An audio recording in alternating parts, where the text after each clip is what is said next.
Good evening, people. Let's get straight to it. Because I want to talk about Eddie Nketiah. Eddie Nketiah and his relationship with the Arsenal fan base. I find it astonishing at some of the things that get said about this young man from his own supporters. Now, if you know anything about Eddie Nketiah, he's someone that for some reason he devised more opinion in the Arsenal squad than any other player. And I have no idea. I can't get my head around it, because not only do I think we have probably one of the best backup strikers in the league, I honestly can't think of many teams outside of the top 5 or even maybe the top 4 where he doesn't walk straight into that team. So for some reason, we think that we're too good, or a player who will get into most teams in the Premier League isn't good enough for us, when let's have it right, Arsenal fans, we've only started livening up again over the past year or so. Prior to last season, we was finishing 8th and 5th. No, 6th, 8th and 5th. This is like, no, let me take that back. We finished 5th, 6th, 8th and 5th. So we haven't even been in the top 4. Before last season, we wasn't even in the top 4 for 5 seasons or whatever. So I don't understand why Arsenal fans have this arrogance to think someone like Eddie Nketiah, someone who's come from the academy system, broke through in the first team, scored a bunch of goals, has filled in when needed, especially I'm referring to last season when Gabriel Jesus was injured and we needed him to fill in and cover that role, which he did amazingly with good performances and goals. Let's not forget the 2 goals he banged in against Manchester United. I noticed that one thing that stood out to me is how quickly everyone forgot about that when he missed a chance to score in the next game against Aston Villa or whenever that was. It's funny how short people's memories can be at times. But yeah, this is a guy who's more than proven that he's good enough to play for Arsenal Football Club. And in actual fact, one of the things that's levelled against him is that he goes such and such games without scoring, or his goals to games isn't that great. But they're thinking about the overall game. Eddie Nketiah barely starts for us. So most of the games where they judge it, because I think they said after the Man United game, he got like 2 goals in 30 games or something like that. But they're not considering that out of those 30 games, how many of those did he actually start? Most of the times we see Eddie Nketiah, he's playing for 5 or 10, 15 minutes at the end of each game, if he's not starting. Because he only really starts when Jesus is out. And when he does start, his goals to starts ratio is actually quite impressive. I think it's actually better than Gabriel Jesus's. And it's not even like he's a lazy player either. The guy, every time I see this guy, this kid, right? Even on a Saturday, I went to the game on Saturday. His work ethic is like second to none. He's constantly pressing. He's running around, closing down, making space for others. And if he's not doing that, he's banging the hat-tricks. Or he's scoring goals, just in general. So I don't understand why, when it comes to him, Arsenal fans tend to overlook all the good that he does and remember that one opportunity that he missed in like 5 games ago or something. There's this massive agenda against him within the Arsenal fan base, and I have no idea why. And what pisses me off is that if he was to leave and go to a club like a Brentford or a Brighton, he's banging in goals there. Don't get it twisted. He's banging in goals there, and mark my word, if you was to go on his Instagram at that point in time, you'd hear nothing but comments from Arsenal fans saying, "Oh, come home, Eddie. Once a gooner, always a gooner." But then he's here scoring goals, performing when he does play, and all I keep seeing is people giving him stick. Like I'm even hearing people say, and the nuts thing about this is, right, I think 90% of his detractors, or not even 90%, probably like 99% of his detractors, from what I've seen, are within our own fan base. You've got people from other fan bases sticking up for him. Like, what the hell was that about? Like, Tim Sherwood made a comment about Eddie being better than Rasmus Højlund.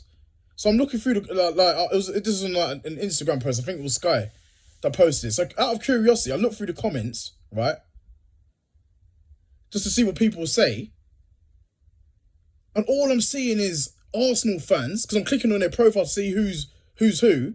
All I'm seeing is Arsenal fans saying, "Oh no, I'll take Højlund over Eddie all day," and comments like that. And based on what? Because his name's Rasmus Højlund. Because he's from Denmark. Because he's not from Deptford. Because he's bought for 80 million. Because if you look at everything, right now, Eddie Nketiah is a better striker, a better player than Rasmus Højlund. And that's no slight on Rasmus Højlund. He's a player I like. Like I like the way he gets about defenders. He will, like, once he settles in, I like the fact that he's big, he's strong. He's got a bit of pace about him, and you know he's got a bit of eye for goal. His movement's good. And once he settles in, you know he's gonna start banging in the goals. But right now, you have to say Rasmus Højlund is an inferior player to Eddie Nketiah. And you know what? I'm so glad he scored a hat-trick like he did the other day. Because another thing that people try to level against him, and another way where people try to belittle him, is saying that he scores tap-ins.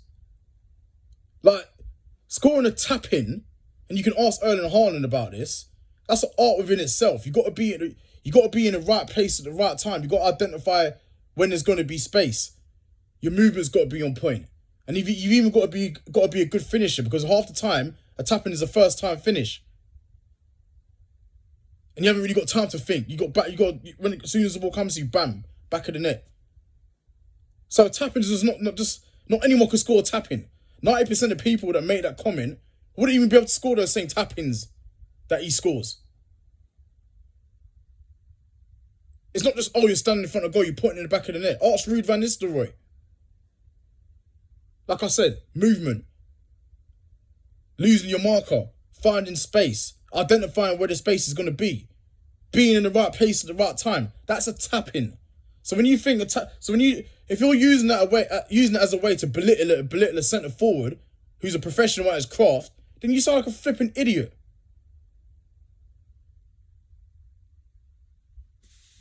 You know what I mean? And then another way I'm seeing people trying to belittle him, saying, it's only Sheffield United.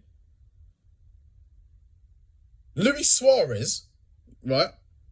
And I'm going on a bit of a rant here, so I don't know if I've made this point already in this video. But Luis Suarez, he used to destroy Norwich City every time he played them. I'm talking like hat-tricks, 4 goals. There was one game where he scored 4 goals, and all goals were like, all goals could have won goal of the season. But not once do you hear someone say, it's only Norwich. And Norwich, well, I think they must have finished bottom. They more than likely finished bottom of the league that year. It was Norwich. Eddie has a lot of haters, man. I don't know what it is. I personally feel like people look at him, right? He's not the biggest. He's not the tallest. He's not the most imposing. He's not covered in tattoos. He hasn't got like an edgy little beard. He's not really like an in-your-face character. So people look at him and just assume he's an easy target, which is hence why he's the scapegoat for when things go wrong. But he's even scapegoated when things aren't even going wrong. It's just a weird relationship that Arsenal fans have with him. Like, the guy does his job. He does what's required of him. He filled in. Gabriel Jesus got injured during the Christmas period last season. The guy came in and filled in and banged in goals. Did his job. Great performances, particularly away against Tottenham and at home to Manchester United. We bagged a brace in that game. Against let me remind you, against an in-form Manchester United as well. A title challenging Manchester United. And Manchester United had Rashford on fire. He outscored him in that game. But no, we're going to remember Eddie Nketiah from when he missed that chance against Aston Villa. Like, come on, man. Like, I'm just starting to think people are just jealous of him. Let's have it right. He's a 24-year-old man and 100 bags a week, allegedly. That's like 5.2 million a year. Got the world at his feet. He's got sponsorship deals with Under Armour and Tommy Hilfiger. Probably gets a whole bunch of girls. You know what I mean? I doubt women are a problem for him. So people probably look at that and think, this is an average looking guy. Why does he have that? And I don't, and I have nothing.